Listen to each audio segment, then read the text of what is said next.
Good morning, everyone. Thank you for joining our quarterly data and performance management meeting. Please enter your name and agency into the chat for attendance. These are the following topics we'll cover in today's meeting. We're going to review the project performance overview, discuss the schedule, as well as review some available dashboards to run, and we'll cover the Q2 published PPRs, and also discuss the quarterly data quality report card. And there was a request to further discuss the LSA system map, and we'll have some time to review those pathways for the LSA system map.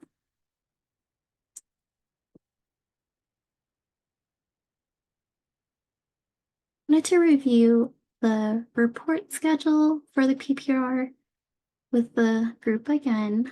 As you can see, each project type is reported twice each year, and depending on the time frame and month, you'll see on the table is when we report on the project type. For example, you'll see homelessness prevention. The next time this report is published is in September, so you would have agencies that operate homelessness prevention projects would have received an email to review draft data and to make corrections before the report is published. This is the report, the month that the report will be published, and this is the reporting range that the data was pulled for.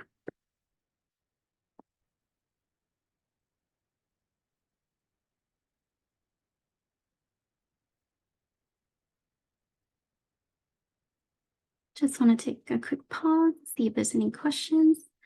If there's any questions, feel free to add that into the chat or unmute yourself.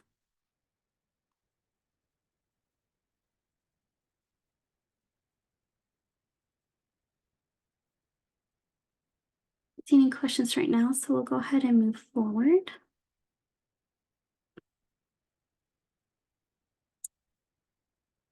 We also wanted to review the PPR dashboard that's available in Clarity that agencies can run to review your data to see if there's any errors to address. As a friendly reminder, the HMS team will send the draft data for goal 5 and 10 to the agency to review, as those data does require some processing outside of Clarity. And for the other applicable goals, they will be available in Clarity for the agency to run. So as you're reviewing the email, you'll notice that we do direct agency admins to go ahead and go into Clarity to run this dashboard to review the other applicable goal for your project type.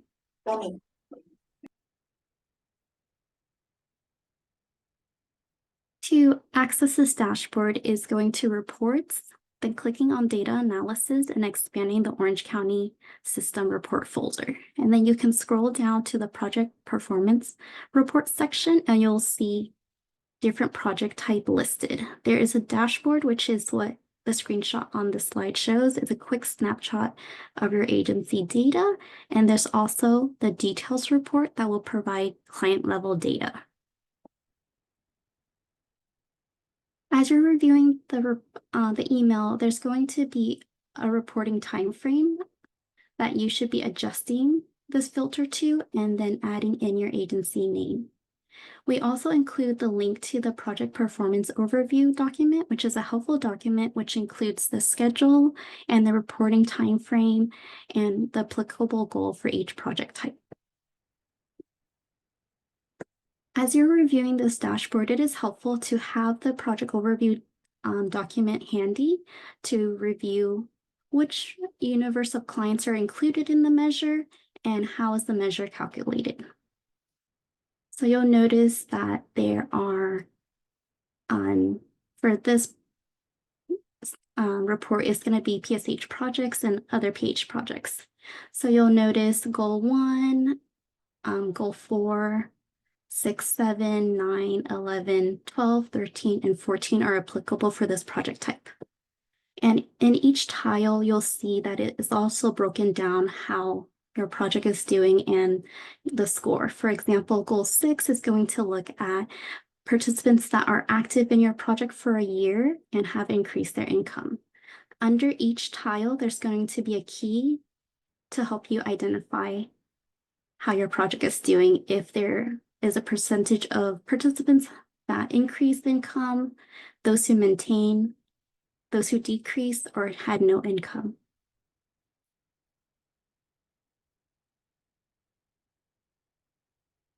Heather dropped the link to the project performance overview into the chat.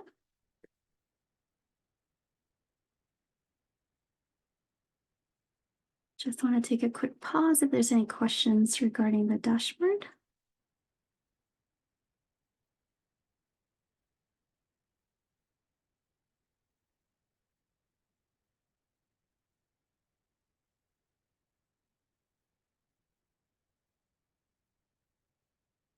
Okay, I don't see any questions coming in, so we'll move forward for now. In the next couple slides, we wanted to highlight a few of the goals that we've been getting questions about, which is goal 11 and goal 12. For this example, there is no data, so you'll see no results sometimes when you run the report.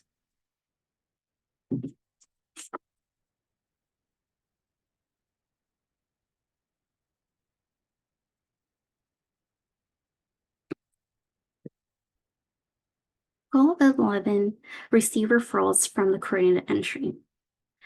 So the project type that are included in this measure is rapid rehousing and permanent supportive housing and other PH.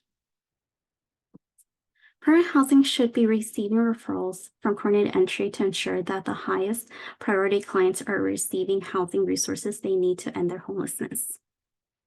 It is also important to note that depending on the funding source that your project has, there may be also a requirement. For example, projects that are funded with COC and ESG funding are required to receive referrals from CS.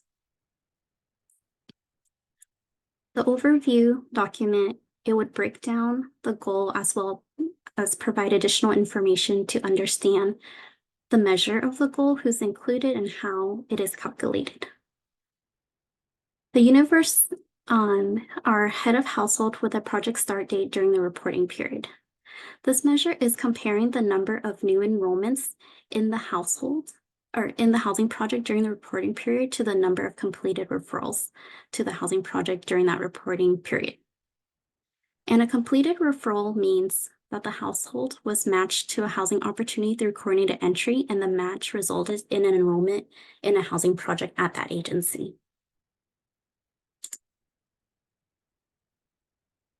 I believe there's a question. Feel free to unmute or add your question to the chat. It's too much to type. This is Christine De Leon.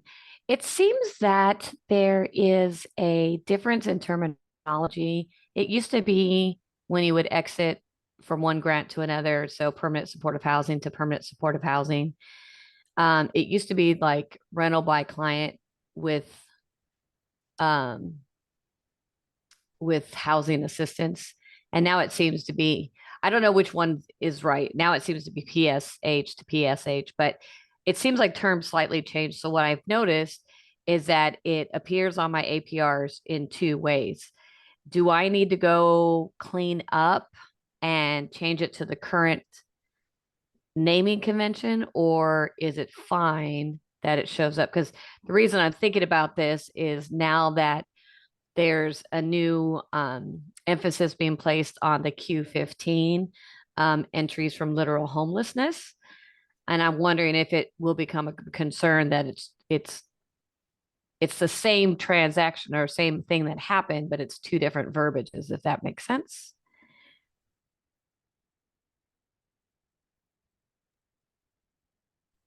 So the exist for city or for prior living situation HUD changed the data standards in October.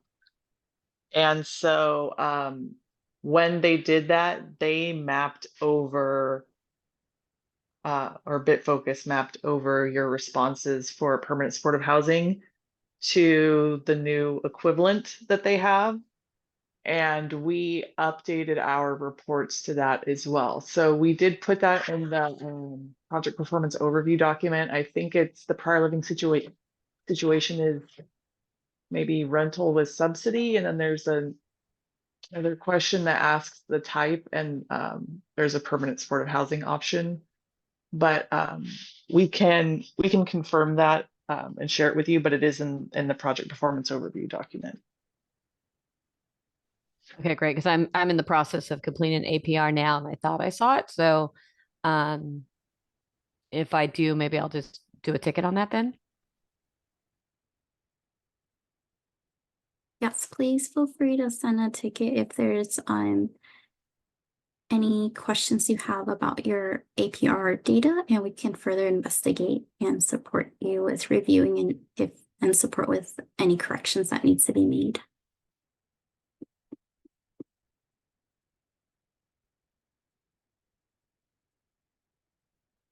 Thank you for your question.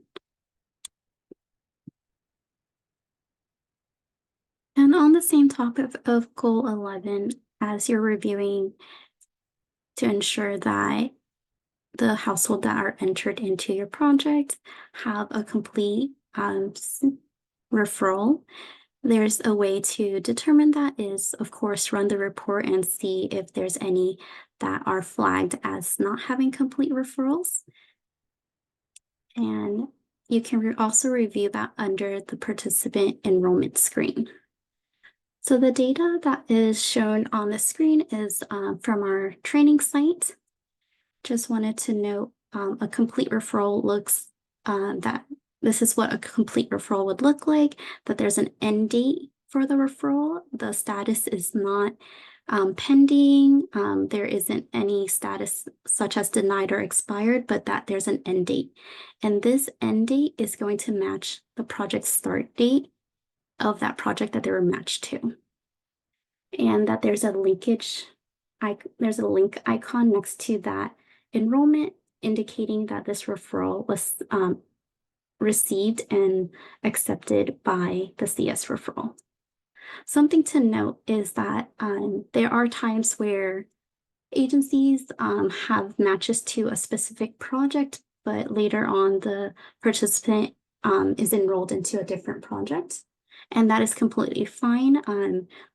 Just let our team know and we can support with creating that linkage. So this client was originally matched to a rapid rehousing project, but they were then determined that they were a better fit for PSH, and this is where they were enrolled, and that enrollment ended up being a closed referral when the linkage was created.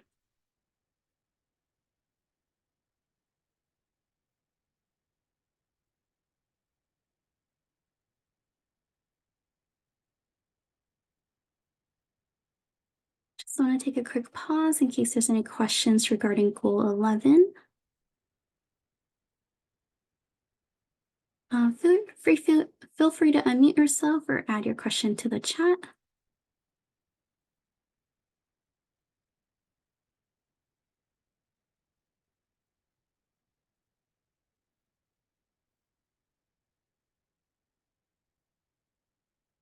I don't see any questions coming in at this moment, so I'll just move forward for now. Andrew, could you please share on goal 12?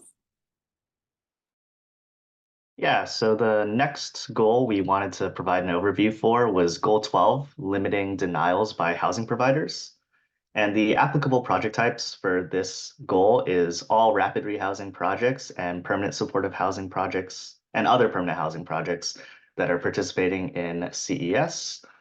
The reasoning behind this goal is that permanent housing projects should not be denying households that are matched to housing opportunities unless the household is not meeting eligibility criteria or it's an inappropriate match.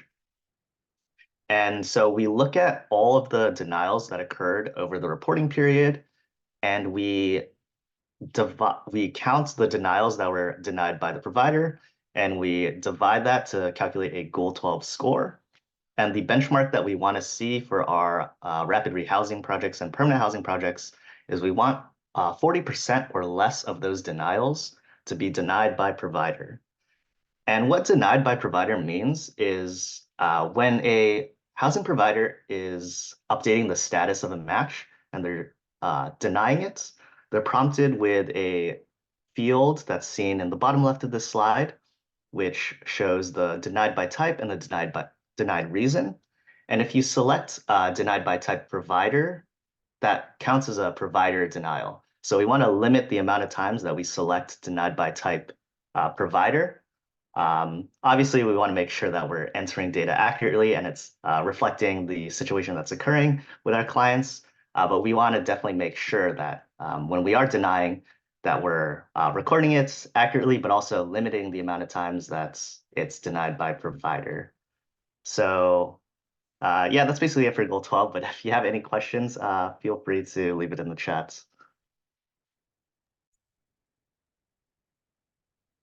Thank you, Andrew. And wanted to clarify, we do have a KB called Coordinated Entry for Housing Provider that has a table that would provide additional context on denials by client and denial by provider. So depending on the reason why the referral is denied, it would let you know which denial type you should be entering. So ensure to review that table, and from the reason that the denial is from the denial reason, you can then determine denial type. As Andrew mentioned, it is important to enter in accurate data, so making sure that reasons that fall under client should be recorded as denial type by client versus entering in provider, because that would be an error. And thank you, Heather, for dropping that KB into the chat. I don't see any questions at this moment, so we'll move forward. Project performance reports. As mentioned, we do have an overview document that is very helpful to review to ensure you understand the universe of clients that are included in each measure and how each measure is calculated. So for the next couple slides, we're going to review our Q2 published reports, which is permanent supportive housing and other PH, rapid rehousing, and transitional housing. And you'll note the reporting period that we pulled the data for listed on each report as well. Before we jump into the reports, Heather, could you provide some context on how to review the goals and outcome report? Yeah, sure. Good morning, everyone. So we wanted to review the goals and outcomes overview page in case folks aren't familiar with it.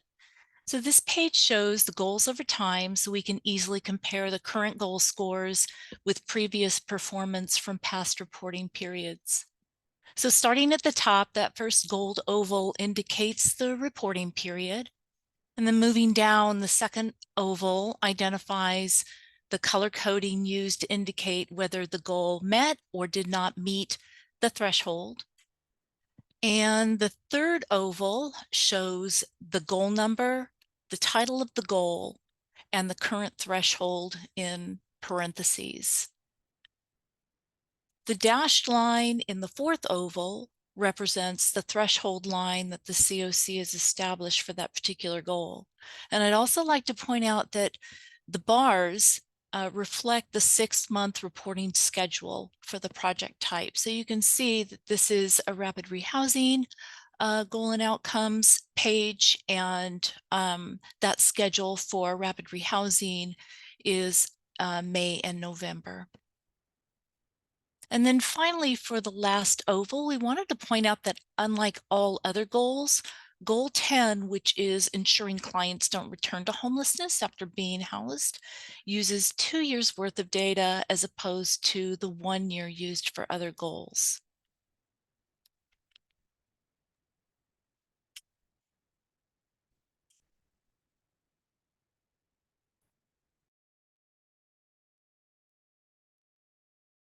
Yeah, Heather, I don't see any questions coming at this moment, so we'll move forward for now. Andrew, could you please share the PPR for PSH and other PH? Yeah, so for these next couple slides, we're going to be going over the PSH and other permanent housing PPR for the reporting period of February 2023 through January 2024. And for this reporting period, our COC met 2 out of the 11 thresholds for permanent housing. And one thing to keep in mind about these goals is that they're inclusive of all PSH and OPH projects in HMIS, both COC funded and non-COC funded. So for goal 1, we have prioritizing clients experiencing literal homelessness. We had about 87% of clients entering from literal homelessness this reporting period. Generally been stable for this goal for the last 4 reporting periods, just barely under that 100% mark. The next goal is goal 4, which is placing households in units as soon as possible. Our threshold for this goal is 30 days, and we're looking at the gap between the housing move-in date and the project start date on the enrollment screen. So for the past reporting period, we had an average of 38 days, just barely not meeting the threshold of 30 days. Goal 5 is looking at bed utilization for permanent housing projects. We had a bed utilization of 101%, which did meet our goal of 95%. So we are seeing an upward trend on this goal. And for goal 6, it's increasing adults' income while enrolled into this project. So one thing to keep in mind for goal 6 is that it's only looking at clients that have been enrolled in permanent housing for at least 1 year. And we're seeing a slightly downward trend on this goal. It's something that we've struggled to meet in the past in terms of our benchmark. So it's going to be one of the goals that I'm going to look or provide a more in-depth view of in a couple of the slides. So that's something to keep in mind. And then goal 7 is a similar goal, also looking at increasing adult income, but this one is only looking at clients that have exited during the reporting period.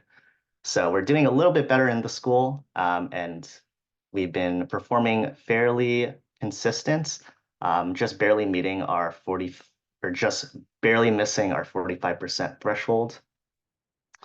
Goal 9 is stabilizing clients in permanent housing, and we have consistently met this goal. We had a 96% score for the last reporting period.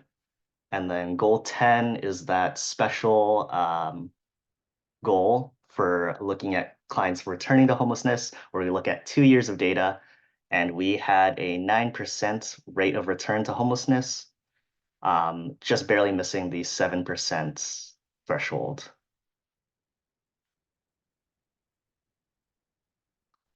And then these next set of goals is also part of the PPR, but these are pertaining to CES specifically. So this is looking at all projects in HMIS that are all PSH, OPH projects that are participating in CES. And so goal 11, which we went over, is receiving referrals from the coordinated entry system. We had about 83% of enrollments come from coordinated entry system referrals this last reporting period. And we've seen a pretty significant increase from the last 2 reporting periods, but we're still just barely not meeting the goal. And then goal 12, which is limiting referrals from the coordinated entry system that are denied by housing providers. About 51% of our denials were denied by housing providers last reporting period. And that's also going to be another one of those goals that I'm going to take a deeper look into, because there is a significant amount of data entry corrections that can occur that is possibly hindering the goal. So definitely going to look deeper into that one, because I do think that that is one that we can potentially be meeting within the next reporting period. Goal 13 is accepting matches from the coordinated entry system quickly. We had an average delay of 113 days between when a referral is sent and when it's accepted. So we're not meeting our threshold of 45 days, and we've been fairly consistent in about over 100 days of delay. And then the next final PPR goal for PSH and other permanent housing is goal 14, successfully matching households to a housing provider. And we had about 43% of our matches as successful this past reporting period. So a very slight increase, but just barely not meeting the threshold of 50%. And if you have any questions about the PPR goals, feel free to leave it in the chat and I'd be happy to answer them.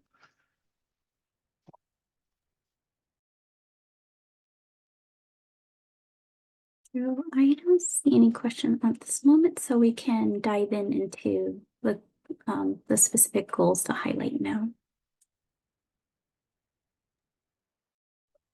Yeah, so goal 6 is looking at helping adults increase their income while enrolled into the project. And this slide is going to be looking at the project type score, but it's also going to give you a breakdown of the different subpopulations that we like to look at. So we like to isolate people experiencing chronic homelessness, veterans, as well as breaking it down by household type. And you can see that we had a 39% project type score with a sample size of 3,273 clients and pretty similar scores across the different subpopulations. And one thing that I want to highlight about this goal is that when we look at the breakdown of stayer income status in the donut chart below, we can see that although we only have 39% of clients increasing income, we actually have a significant amount of clients maintaining income. And this is something that I wanted to sort of open up to the group, just sort of as a sanity check, I guess, is because I want to make sure that the narrative being shown by this data is sort of matching the experiences of housing providers. So if there's any housing providers on the call or any agencies that have permanent housing projects, I want to ask, is this something that you see in your clients? Is this does this match up with your experiences? Are most of them maintaining the income? And then also, if you're willing, what are some barriers to increasing client income? And then potential strategies for overcoming these barriers. So yeah, if anyone in the meeting has any input to share, I think it would be super valuable for the group to hear.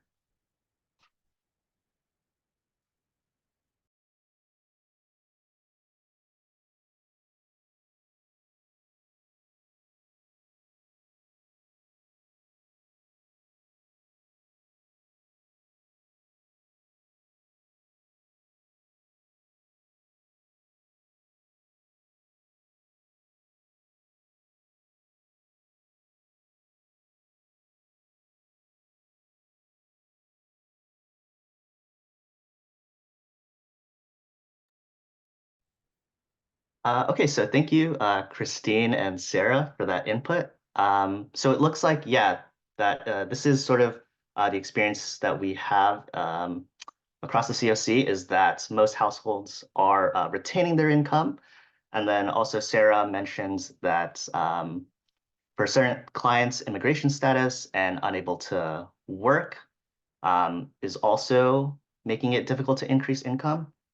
And so for that, I did want to point out that if you are serving clients that are receiving benefits that are increased on an annual basis due to cost of living adjustment, so clients receiving SSI and SSDI, you can actually put that in the status assessment and the annual assessment as an increase in income. So if you are like tracking that number sort of exactly, even a nominal increase of a few percentage points would register as an increase in income over time. So that's just something that I want to encourage is that if you are sort of completing annual assessments and status assessments, and it is appropriate to be sort of as granular with the data as you can when it comes to income. And because that will sort of positively impact the score if we see any sort of increase in income due to the cost of living adjustment.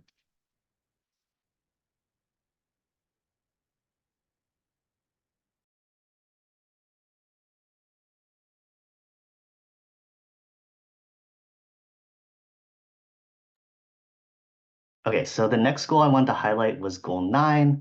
So this is a goal that we've been particularly good at meeting their threshold for. So last reporting period, we had about a 96% project type score, which is definitely meeting our goal of 95%. And for goal 9 specifically, we're looking at clients that are either staying enrolled in a permanent housing project or exiting a permanent housing project to a permanent housing situation. So both of those scenarios would be considered as stabilizing the client. And the reason I wanted to highlight this goal was because we're consistent in meeting it, and I think it demonstrates the effectiveness of our PH projects, as well as our efforts to supporting long-term housing stability for clients. And then I wanted to also provide the sort of breakdown of enrollments by non-permanent exit category.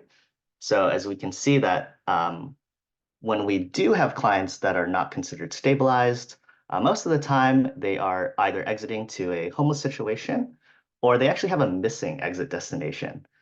So that's something that's definitely something to keep in mind. Obviously, sometimes we can't do the exit screen and we don't have the information of exactly where the client is going. But we do want to highlight that there is a lot of missing data when it comes to the exit destinations.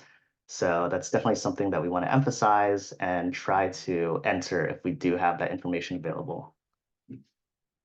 And then if anyone had any questions about Goal 9 specifically, also feel free to leave it in the chat.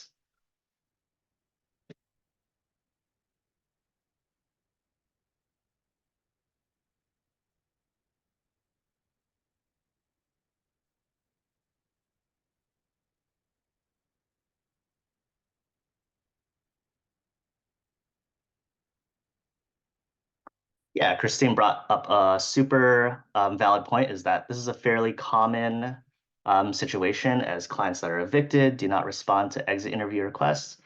Yeah, totally understand that. And yeah, there are definitely situations where we can't enter all the data during exit screens. So that is definitely an understandable situation.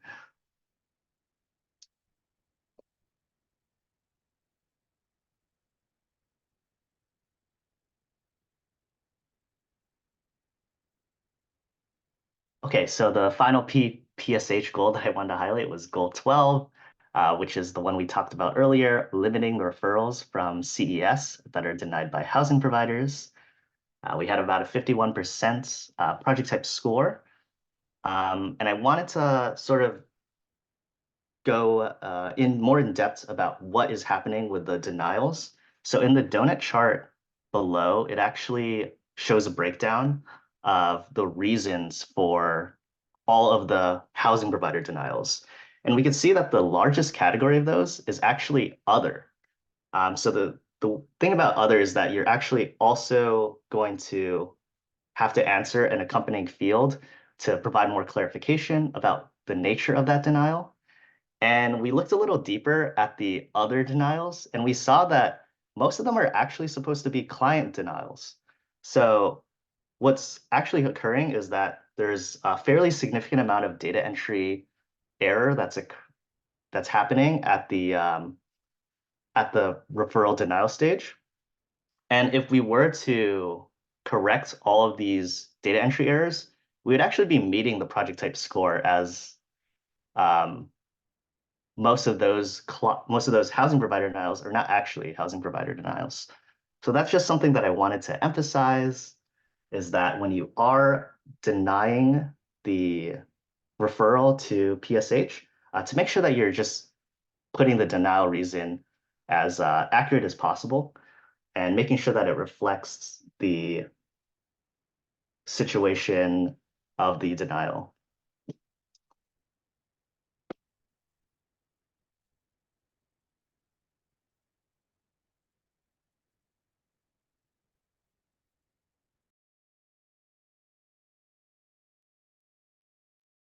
So I don't see any questions in the chat about this, but if you do think of any questions, feel free to leave in the chat. But I think that's about it for Goal 12.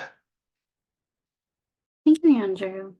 Yes, for anyone who has any questions or feedback, feel free to add that into the chat. And as you're reviewing your PPR, if you have any questions about the data you're reviewing, feel free to submit a ticket to our HMS Help Desk. We're more than happy to schedule time to review the report with you and see if there's any corrections that need to be made. As Andrew mentioned, with Goal 12, there are some errors with data entry, that it should be denied by client and not provider. So for those, as you're identifying those errors, please do submit a ticket to our HMS help desk so that we can support with making those corrections. Heather, could you share for rapid rehousing? Yes.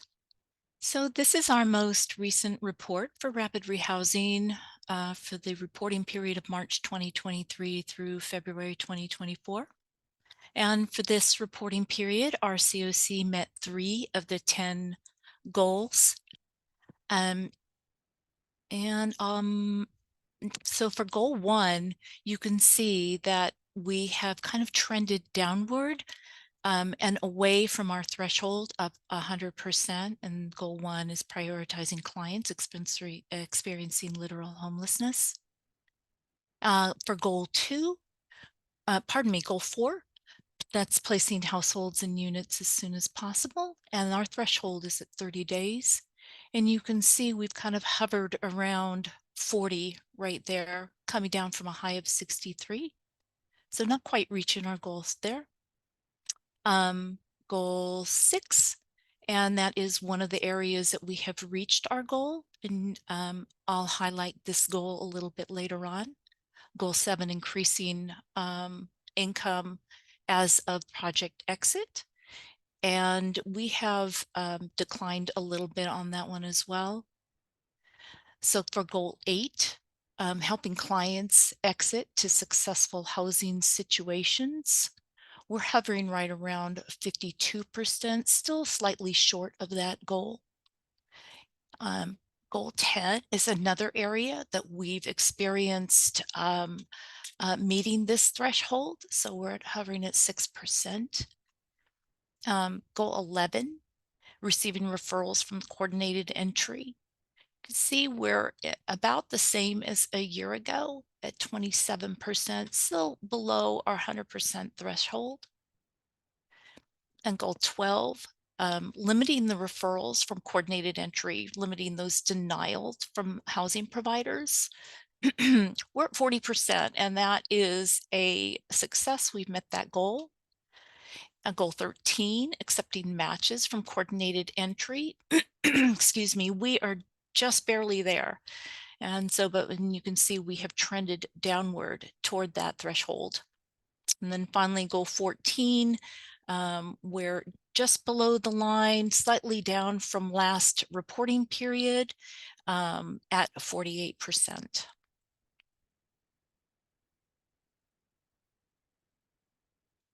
See if there are any questions. Okay, so the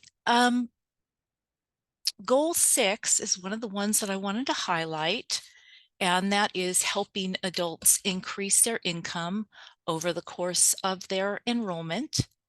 And it measures the number of clients who increase their income while participating in a project. And so this measure expects that adults are active in the project and have a length of stay of at least 365 days. The COC threshold is greater than or equal to 40%, and this project score has jumped 10% from the previous reporting period, from 32% to 42%. And I'd like to ask if there are any agencies here who would like to share improvements in this area, and if they could offer any suggestions to support other partners on this call.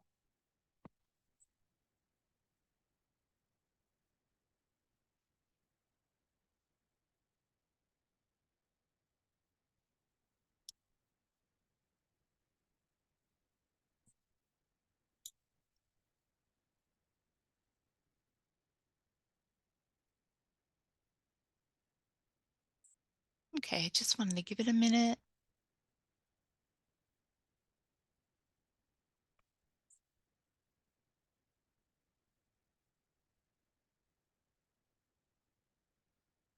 I don't see any comments in the chat, so we'll go ahead and continue. So moving on, the next goal we're highlighting is goal 12, which is limiting the number of housing provider denials from referrals coming from the coordinated entry system. Denials are recorded in categories, and you can see the categories to the right of that donut chart. And the data is dependent on selecting the appropriate denial type and reason. And this was highlighted earlier. The COC threshold is less than or equal to 40%, and you can see that goal has been met. And again, pointing out that this is the first time this goal has been met in the past 4 reporting periods.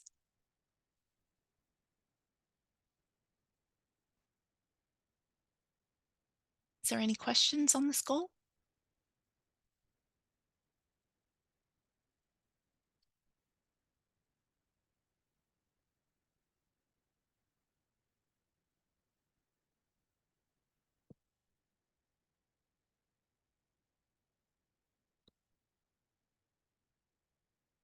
Okay, yeah, I don't see any questions, so we're gonna move along. And finally, we'd like to highlight goal 14, which is successfully matching households to a housing provider, resulting in a completed referral, which means there was a referral for the client, and that resulted in an enrollment in the project. So the COC threshold is greater than or equal to 60%. And you can see that the project score for this reporting period is at 48%. The trend data shows that scores have declined over time. So for this goal, housing providers should communicate with the CES leads to ensure that households are being appropriately matched to their housing opportunities. And we would also like to open this up to see if anyone would like to share information that would benefit other partners for this goal. So for example, how are you sharing that eligibility criteria with CES leads? Or is there information not collected when the match was made that would assist in determining eligibility later?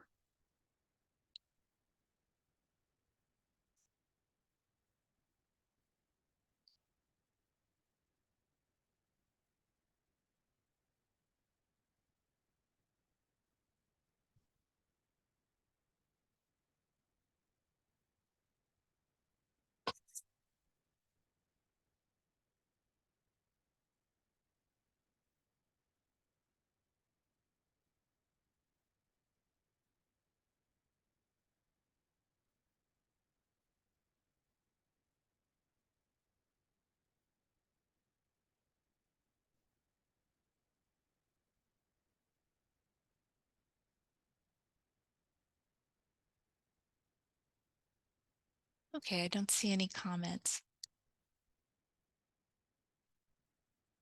We can probably move on.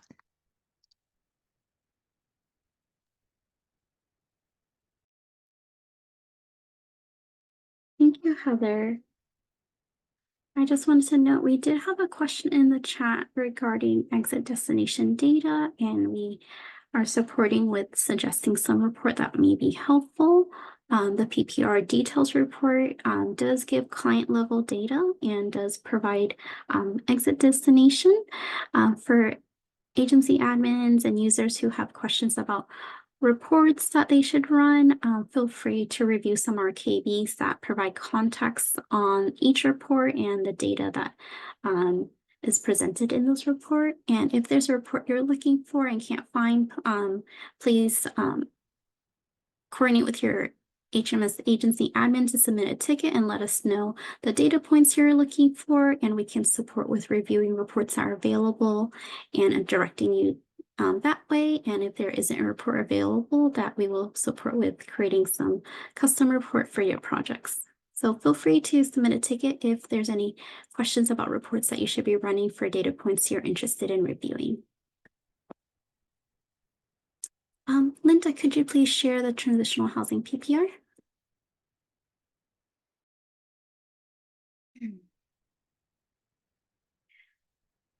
Okay, so I know we are running a little behind on time, so I'll try to get through this as fast as possible. So for the transitional housing PPR, our COC has met 3 out of the 7 thresholds for our transitional projects. These goals are measuring the project performance for all transitional housing projects in HMIS during the reporting period of April 2023 to the end of March 2024. So based on these charts, the projects have been consistent on meeting the same goals as it has for the last reporting period, such as Goal 6 on helping adults increase their income while enrolled in the project. Similarly, for Goal 7 on helping adults increase their income at project exit, and also for Goal 10 to ensure that clients do not fall back into homelessness after being housed. Even though other goals are not being met, there has been improvements on each goal from the previous reporting period. So for Goal 1, you can see that there is a slight increase from 80% to 83% for prioritizing clients experiencing literal homelessness. And for Goal 2, you can see that there has been an improvement for each previous year, decreasing the length of stay of clients from an average of 219, 215, 205, and 199. And for Goal 8, from a rate of 50% to 53% on helping clients exit to successful housing.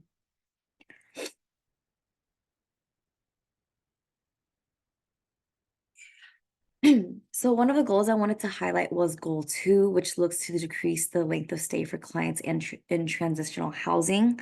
For this reporting period, the average length of stay for clients is 199 days. So looking at all the previous reporting periods, we are improving the length of stay from clients, like I said before, from 219 to 199, gradually moving towards meeting the threshold of 180 days or less.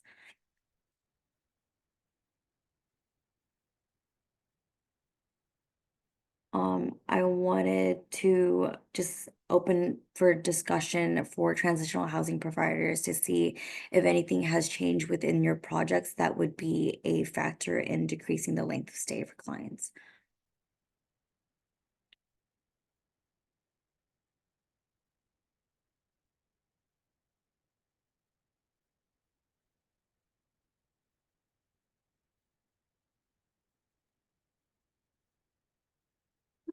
Any discussion enter into the chat so we can move forward.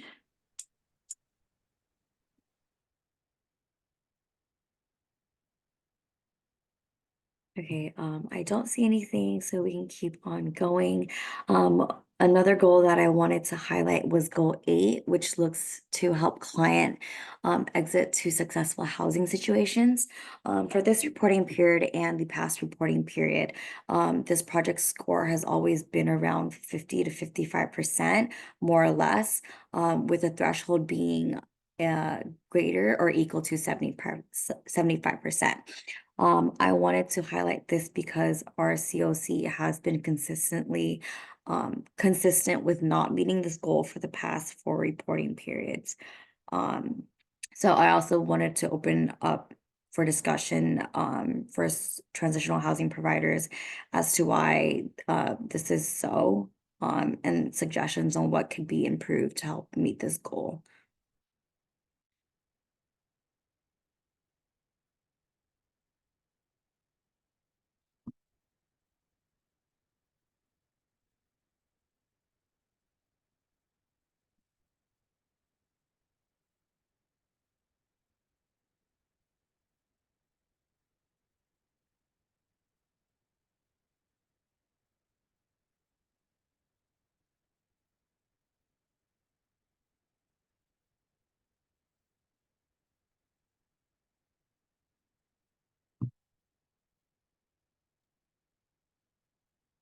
Linda, I don't see any discussion, so we can move forward for now.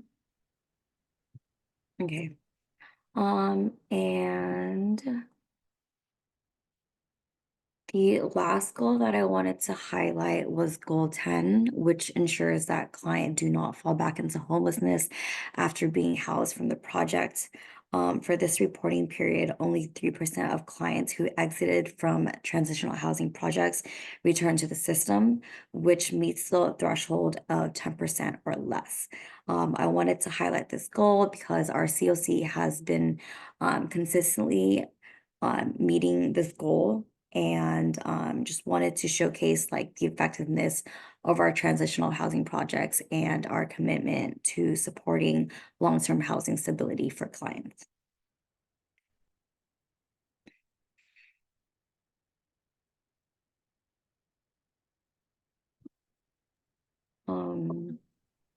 Thank you, Linda. We'll go ahead and start discussing our quarterly data quality report cards. Okay, so the data report cards look at universal data elements that are required to be collected by all projects participating in HMIS, such as social security number, date of birth, race and ethnicity, gender, and also universal project stay elements such as veteran status, disabling conditions, project start and exit information, destination, relationship to head of household, housing move-in date, and prior living situation. And these are in terms of data completeness, data accuracy, and data timeliness. So data completeness refers to the degree to which all required data is known, valid, and documented in HMIS. A data element is considered to have a valid response when it is in accordance with the HUD data standards, and it is different than client doesn't know, client refused, and data not collected.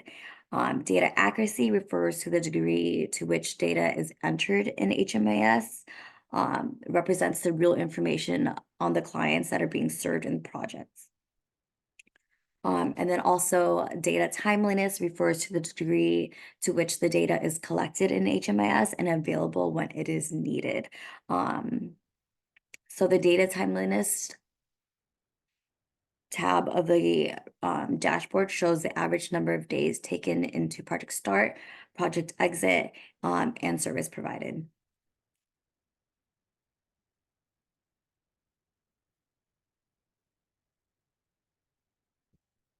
Okay, so the tab here shows the percent of valid responses and data quality error type for each universal data elements for each project.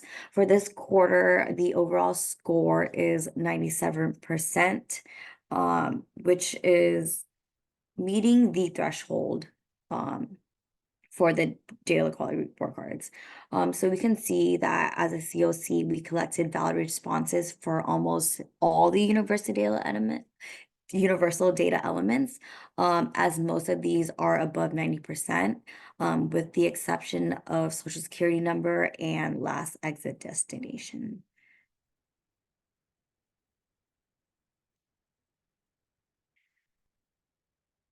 And lastly, the data timeliness tab of the data report card show the average number of days taken to enter project start, exit, and services provided for each project. For project entry, we have an overall score of 84%. For services, overall score of 59, and exit, we have a score of 70. For services that are entered within the 3-day time frame. However, you can see that there are still some percentages of data being entered after the 3-day time frame, sometimes even 30 days or more. So we do strongly encourage agencies to run the timeliness reports on HMIS just to review and see where there may be gaps in data entry, and to support your staff to aim on meeting those goals for the data being entered within 3 days. Thank you, Linda. And just a note, our COC goal aligns with HUD's recommendation is to enter data within 3 days. As Linda mentioned, it's important to review the timeless data to identify those gaps to support your team to meet that goal. And over time, as you're working with your team to make those changes, you'll see the timeliness data score improve over time.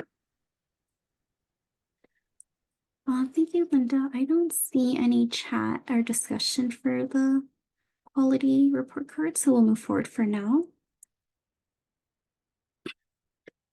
We wanted to take some time to review the LSA system map, and just to provide a quick overview, the LSA HUD requires that each COC measure their performance as a system on an annual basis and submit the results to HUD. The recent published LSA reporting period is October 2022 to September 2023. And it is available on our website. All the project types that are included in this report is street outreach, emergency shelter, transitional housing, permanent supportive housing, rapid rehousing, and other permanent housing. The system performance map shows the different combination of project types households may utilize while they are served in the homeless system of care. And these are called pathways. The map displays performance matrix for each pathway, as well as the percentage of participants served.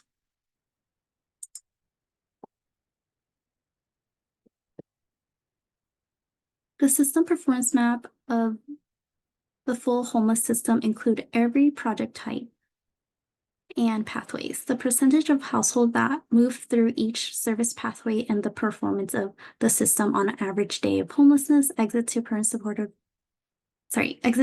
current destination and return within 6 months. You'll notice on this map is the overall average of our system performance. So you'll see all the different pathways included here.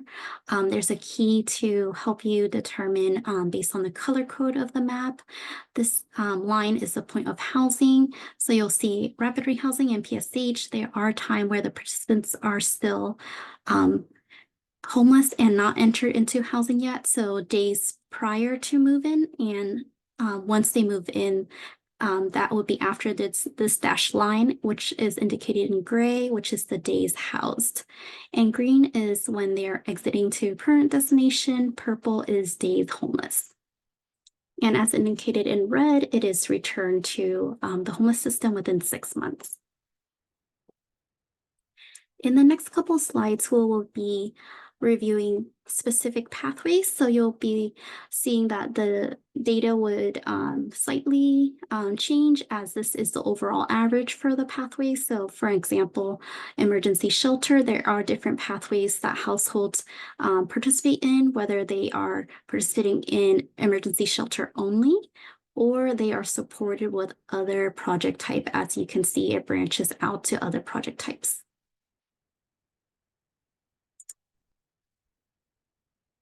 We wanted to review the emergency shelter / safe haven only pathway.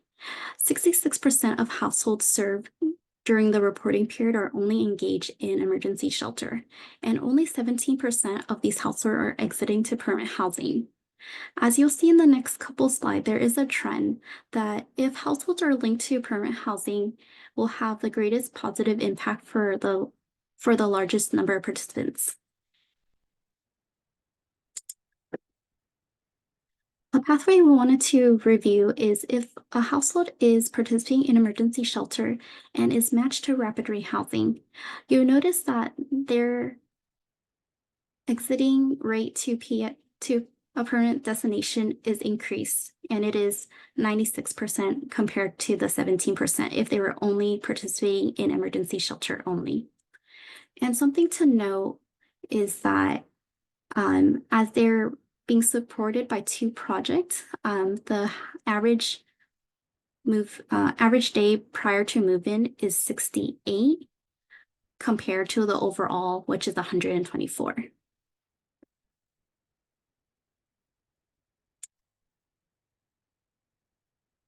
We also wanted to highlight households that are also supported with transitional housing and rapid rehousing, that their exit rate is 64%, and if households are only participating in transitional housing, they are only exiting at a rate of 49%.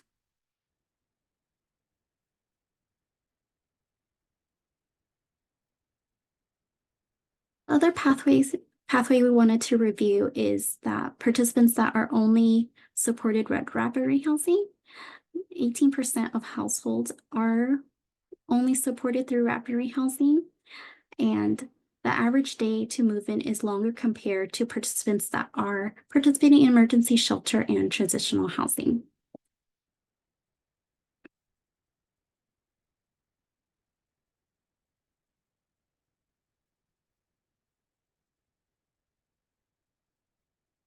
We have the LSA report available on our website, so please feel free to review and do a deeper dive of the report. If there's any questions or further discussion that you would like to have, please feel free to submit a ticket to the HMS Help Desk.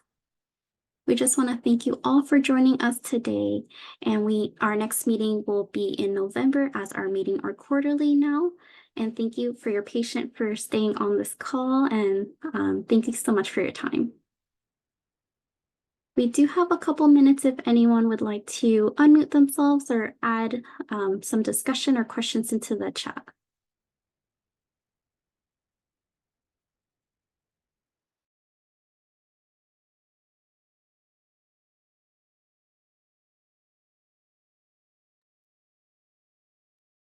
Thank you all for your time. Have a great day.